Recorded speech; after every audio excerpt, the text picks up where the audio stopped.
Trump refuses to watch a video like you refuse to watch Ethan's Lamount. Yeah, the difference is Donald Trump didn't do October 7, whereas Ethan's video is about me. I don't have to watch a video that I'm in prominently. The video is about me calling me a terrorist for that I have said that is clipped out of context. Like, you know what? Let me explain something to you guys. I wanted to mention this. Look at this. Okay? On my YouTube, there's a video called Hasan versus Ethan Explained. Okay? It's sitting at 500,000 views. It's from October 25th, 2024. I want you to watch that video and see how many of the claims that are in Ethan's new context nuke that are directly in this video and have been addressed. Now, this video has been out for 3 months. It's been out for 3 months, 3 whole months. Maybe Ethan's content nuke was already addressed before it ever came out. Could have saved himself that trouble of sitting in the editing room for months and months. But that's not the point. The point is he wants to turn it into content. It's gross. Like, he wants to turn my reaction into content. And I suspect that he will continue doing that and constantly present it as like how much he has owned me and how frazzled I am over and over again. And, you know, that's it. Yeah, he wants a feedback loop of call and response. Exactly. He can't actually have he can't actually talk to me in person about any number of different issues because he knows that he is ill-equipped.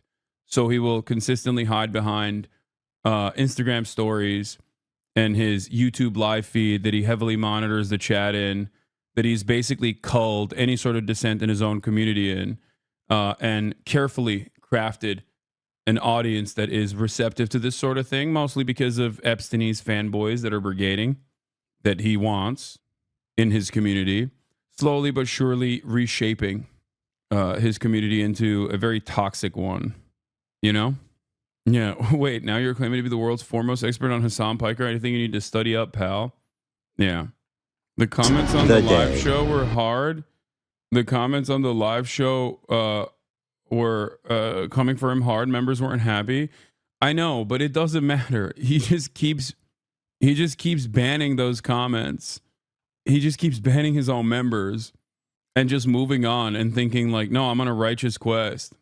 The difference is I'm not what do you call it? Ryan Kavanaugh or whatever his name is. You know what I mean?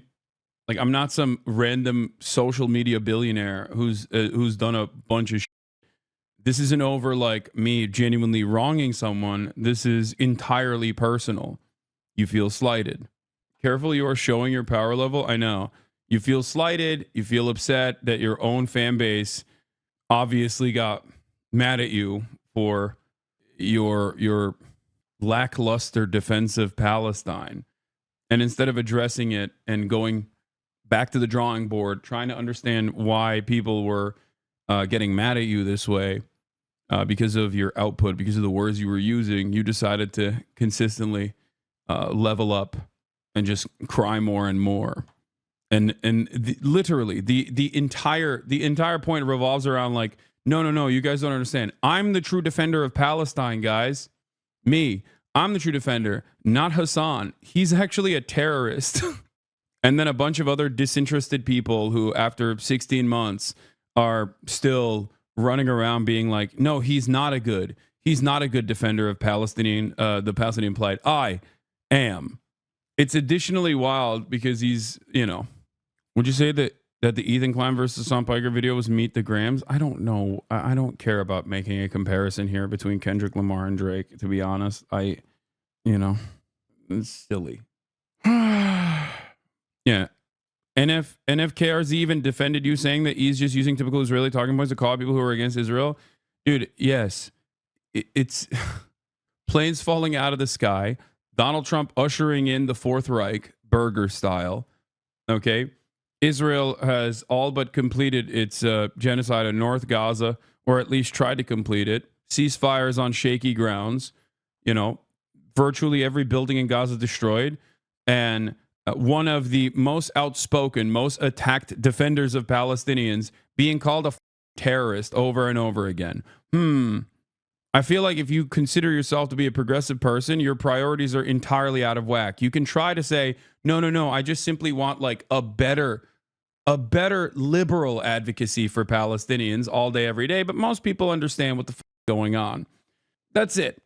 This is precisely the reason why it's like, that's literally not true. The video showed receipts and is obviously wants to defend his name since your fan base drags him. His whole point is he defends Gaza, but he thinks Jewish people don't deserve to die. Maybe watch the whole video instead of clips.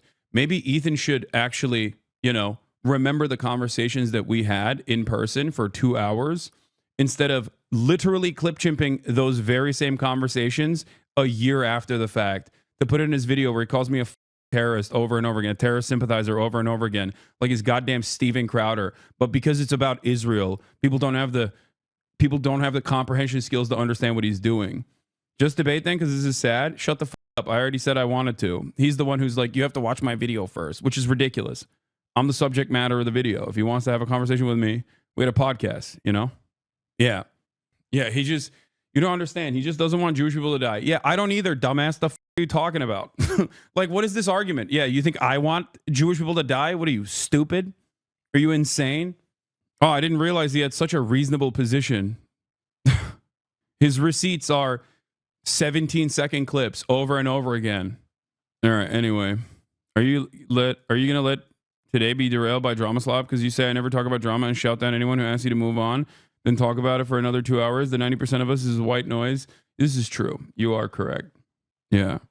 Yeah, the guy who in the month of October when talking, or in the month of November when talking to me, called Jewish Voice for Peace capos is the true pro-Palestinian voice. And he's just simply trying to make sure that everyone is pro-Palestine the right way. Come on, guys. He gave my fundraiser money. He can't be that bad. He gave my fundraiser that this community did, where we raised millions of dollars. Okay. He gave that fundraiser money. He can't. He's come on. Yeah. He paid the fee. He paid the fee so that he could spend the next year on virtually everyone that was involved with that fundraiser by calling them terrorists, and also even successfully getting them banned by demanding they get banned over hummus, dude. Like, I was so charitable for an entire year, but there's a point where it's like, come on, let's get real. You're giving him and his goons exactly what they want right now. I know. Yeah, I know. All right, let's get back to the tariffs. Everybody understands what's what here. With his policies. It is really insulting, and it is a terrible representative of the leader of the United States of America. No American president has ever acted like this toward Canada or frankly almost anybody else.